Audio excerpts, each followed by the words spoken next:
গণতান্ত্রিক ধারায় ফেরার জন্য নির্বাচনের কথা চিন্তা করছি। সেই লক্ষ্যে অনেক অমতের মাঝেও রাজনৈতিক দলগুলোর মধ্যে ঐক্য প্রয়োজন।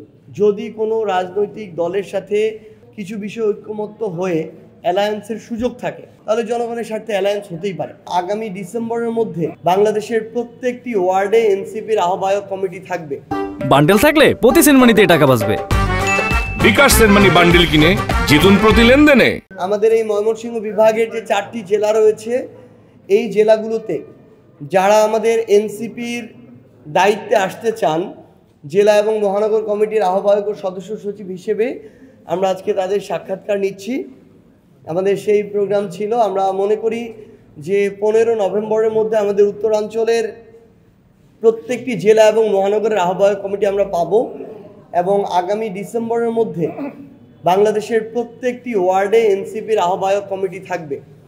আগামীর নির্বাচনকে কেন্দ্র করে কিংবা আমাদের যে সাংগঠনিক ভিত্তি কিংবা রাজনৈতিক শক্তিমত্তা, জনগণের সাথে সম্পৃক্ততা, এসব বৃদ্ধির জন্য আমাদের সংগঠনকে শক্তিশালী করা অতীব প্রয়োজন আমরা মনে করি। সেই লক্ষ্যে আমরা বাংলাদেশের প্রত্যেকটি জেলা উপজেলায় ছুটে যাচ্ছি এবং আমরা নিজেরা সরাসরি কথা বলে সাক্ষাৎকারের মাধ্যমে আমরা যিনি অধিকতর যোগ্য তাকে আমরা নেতৃত্বে নিয়ে আসার জন্য কাজ করছি।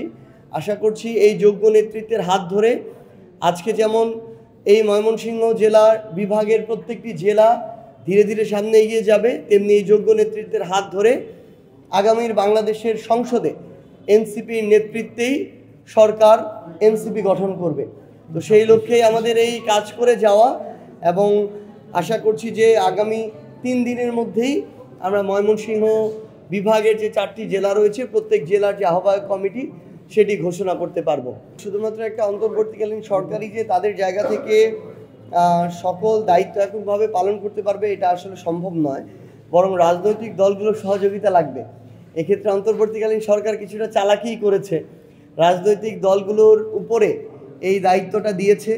তো রাজনৈতিক দলগুলো যদি ঐক্যবদ্ধ হয়ে সরকারকে জানাতে পারে তাহলে খুব স্বাভাবিকভাবেই সরকারের জন্য একটা রিলিফ, আর যদি নাও জানাতে পারে তাও রিলিফ, কারণ তখন সরকার পরবর্তীতে যেটা নির্ধারণ করে দিবে কোনো রাজনৈতিক দলের এই জায়গায় খুব কঠোরভাবে দ্বিমত করার ওইভাবে জায়গা থাকবে না, কারণ তারা বলটা কিন্তু রাজনৈতিক দলের দিকে অলরেডি ছুঁড়ে মেরেছে। সো আমরা তারপর মনে করি এখানে রাজনৈতিক দলগুলোর মধ্যে দলীয় ভিন্ন এজেন্ডা থাকতে পারে, উদ্দেশ্য থাকতে পারে, লক্ষ্য থাকতে পারে, কিন্তু দিন শেষে বাংলাদেশ একটা ক্রুশিয়াল একটা মোমেন্ট পার করছে এবং আমরা সামনে বাংলাদেশের গণতান্ত্রিক ধারায় ফেরার জন্য নির্বাচনের কথা চিন্তা করছি। সেই লক্ষ্যে অনেক অমতের মাঝেও রাজনৈতিক দলগুলোর মধ্যে ঐক্য প্রয়োজন। আমরা মনে করি যে এই বিষয়ে তারা নিজেদের মধ্যে আলোচনায় এসে অন্তর্বর্তীকালীন সরকার সহ একটা স্থিতিশীল এবং সাস্টেইনেবল দীর্ঘমেয়াদী একটা সমাধানে আসতে পারবে। ডিসেম্বরের মধ্যে যদি প্রত্যেকটা ওয়ার্ডে আমাদের আহ্বায়ক কমিটি থাকে তাহলে আমরা 300 আসনে আমাদের শক্তিশালী আমাদের প্রার্থী দিতে পারবো।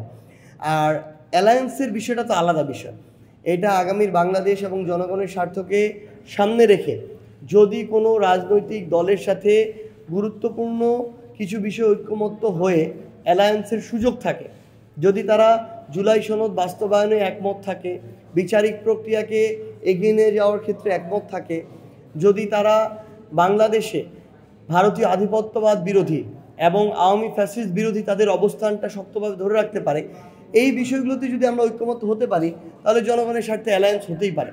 তবে এই বিষয়গুলো নিয়ে আলোচনা চলমান, এখন পর্যন্ত কোনো সিদ্ধান্ত হয়নি। অ্যালায়েন্স আর জোটের জায়গাটা কিন্তু একটু ভিন্ন। জোট যখন হয় একটা দলের নামে নির্বাচনটা হয় এবং একটা মার্কায় হয়, অন্যান্য যারা রাজনৈতিক দল তারাও তাদের জায়গা থেকে ওই রাজনৈতিক দলের ব্যানারে এবং ওই মার্কায় ইলেকশনটা করে।